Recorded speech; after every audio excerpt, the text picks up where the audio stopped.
कि ये जो लूटते थे अंग्रेज ऊपर से नीचे तक, इसके लिए उन्होंने एक सिस्टम बनाया था जिसको वो हायरार्की कहते थे। और इस सिस्टम में कुछ अधिकारी हुआ करते थे लूटने में मदद करने के लिए। अंग्रेजों ने सबसे पहला अधिकारी जो बनाया इस देश में लूट में मदद करने के लिए, उस अधिकारी का नाम था कलेक्टर।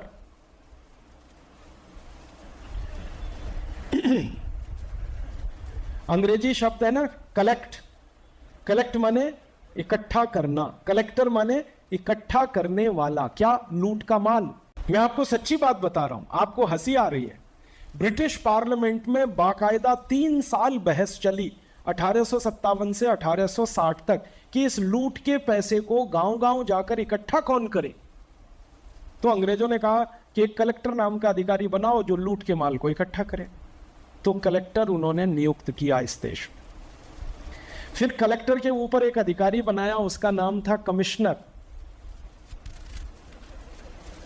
अंग्रेजी का एक शब्द है कमीशन। कमीशन में से निकला कमिश्नर। कलेक्ट में से निकला कलेक्टर, कमीशन में से निकला कमिश्नर। माने बात बिल्कुल स्पष्ट है। कमिश्नर माने कमीशन लेकर लूट का माल इकट्ठा करने वाला कमिश्नर। और कलेक्टर होता था, डिप्टी कलेक्टर होता था, एडिशनल डिप्टी कलेक्टर होता था, कमिश्नर होता था, चीफ कमिश्नर होता था, एडिशनल कमिश्नर होता था। ये पूरी हायरार्की अंग्रेजों ने बनाई। इसमें सबसे नीचे का जो अधिकारी होता था उसको कहते थे तहसीलदार। तहसीलदार सबसे नीचे का अधिकारी, और सबसे ऊपर का अधिकारी होता था चीफ सेक्रेटरी, कमिश्नर के भी ऊपर। तो ये थी अंग्रेजों की प्रशासन व्यवस्था। और इस पूरी प्रशासन व्यवस्था का एकमात्र उद्देश्य था लूटो और अंग्रेजों को दे दो, लूट लूट के अंग्रेजों को दे दो। तो कलेक्टर लूटता था, उसको कुछ कमीशन मिलता था। कमिश्नर लूटता था, उसको कुछ कमीशन मिलता था। वो कमीशन ये अपनी जेब में रखते थे और लूट का पूरा माल ईस्ट इंडिया कंपनी और अंग्रेजों को दिया करते थे। ये थी हमारी प्रशासन व्यवस्था।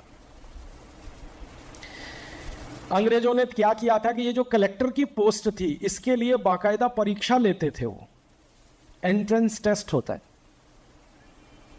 उसका नाम था ICS examination, Indian civil services examination.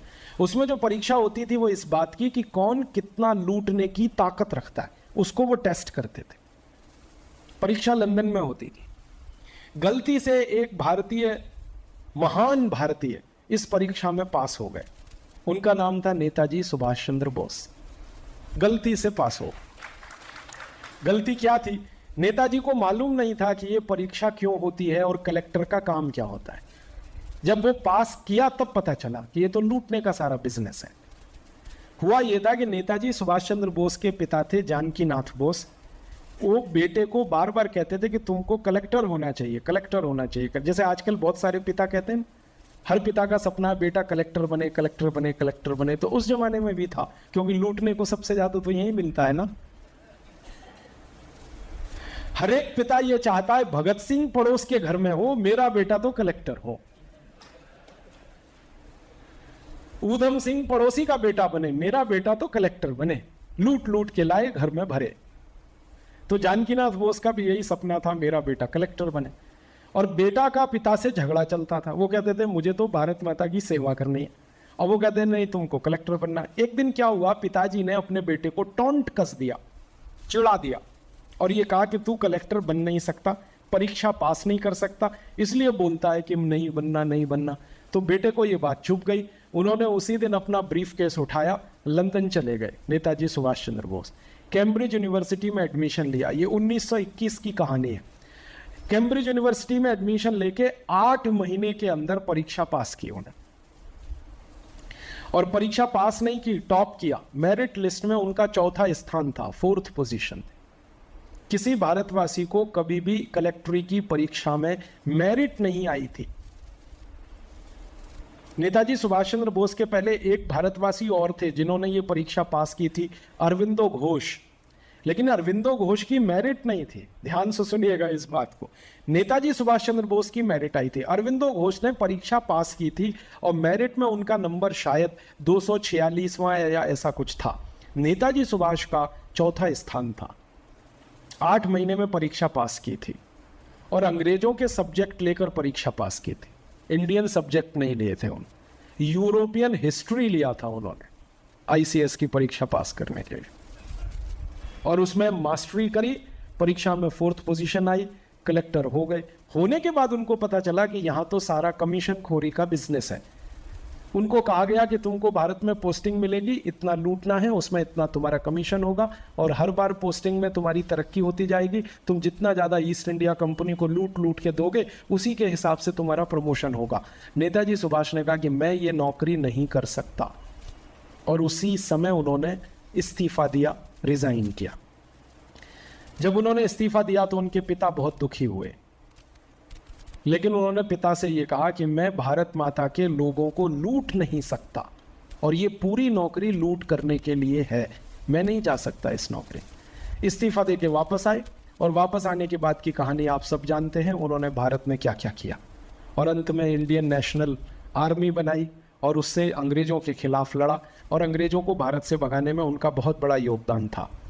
तो इस कहानी से जो मैं समझाना चाहता हूं आपको कि कलेक्टर की पोस्ट थी लूटने के लिए, कमिश्नर की पोस्ट थी लूटने के लिए, डिप्टी कलेक्टर की पोस्ट थी, ये था पूरा सिस्टम।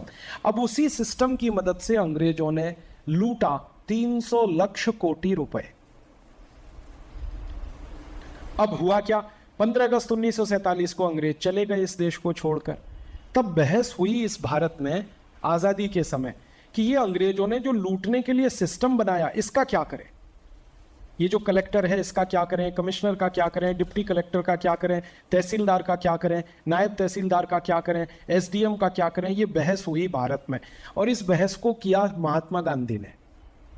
महात्मा गांधी उस समय के जीवित नेताओं में सबसे पहले व्यक्ति थे जिन्होंने ये कहा कि अंग्रेज जा रहे हैं 15 अगस्त 1947 को, तो अंग्रेजों के साथ ये जो सिस्टम है अंग्रेजों का लूटने का, इसको भी भारत से भगा दो। गांधी जी ने खुलेआम कहा हमें कलेक्टर नहीं चाहिए, हमें कमिश्नर नहीं चाहिए, हमें लूटना नहीं है अपने देश के लोगों को, इसलिए ये ब्यूरोक्रेसी को भारत से हटाओ। और गांधी जी ने इतने कठोर शब्दों में कहा कि अगर अंग्रेजों को रखना है तो भारत में मेहमान की तरह से रख लो, लेकिन अंग्रेजों का ये जो सिस्टम है, ये जो तंत्र है, इसको खत्म कर दो। गांधी जी को सपोर्ट करने वाले अकेले एकमात्र दूसरे नेता थे उस समय, जिनका नाम था सरदार वल्लभ भाई पटेल। उन्होंने कहा कि मैं सहमत हूं बापू आपकी बात से, हमें कलेक्टर कमिश्नर आदि आदि नहीं चाहिए, ये हमें खत्म कर देना ही चाहिए। और इसी एक काम के लिए महात्मा गांधी ने सरदार वल्लभ भाई पटेल को गृह मंत्री बनाया था, क्योंकि गृह मंत्री के कंट्रोल में ये रहते हैं सारे कलेक्टर कमिश्नर आदि आदि। सरदार पटेल को गृह मंत्री बनाने की जो योजना थी वो ये थी कि ये बनेगा जब गृह मंत्री, तो ये तय करेगा कि ये खत्म हो, कलेक्टर कमिश्नर कानून खत्म हो। इंडियन सिविल सर्विसेज एक्ट को खत्म कराना चाहते थे गांधी जी, और लूट के सब कानूनों को खत्म कराना चाहते। ये दो नेता एक बाजू में थे, सरदार पटेल और महात्मा गांधी, बाकी सारे नेता दूसरी बाजू में थे, और वो ये कहते थे कि हमें अंग्रेजों को ही भगाना है, उनका सिस्टम नहीं भगाना, सिस्टम तो रखना है, कलेक्टर भी रखना है, कमिश्नर भी रखना है। क्यों? बात सीधी सी है कि हम भी लूटेंगे इनकी मदद से। अगर ये कलेक्टर कमिश्नर ही भाग गए तो हम कैसे लूटेंगे फिर अंग्रेजों के जाने के बाद। ये था पूरा दर्शन। परिणाम क्या हुआ?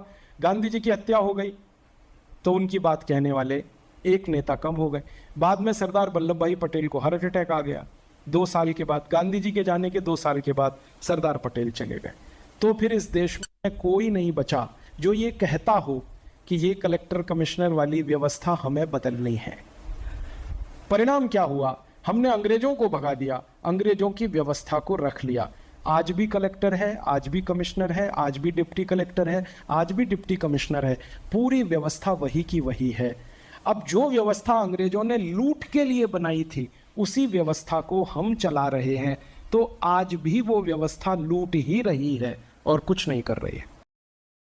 Subscribe now and press the bell icon. Never miss an update.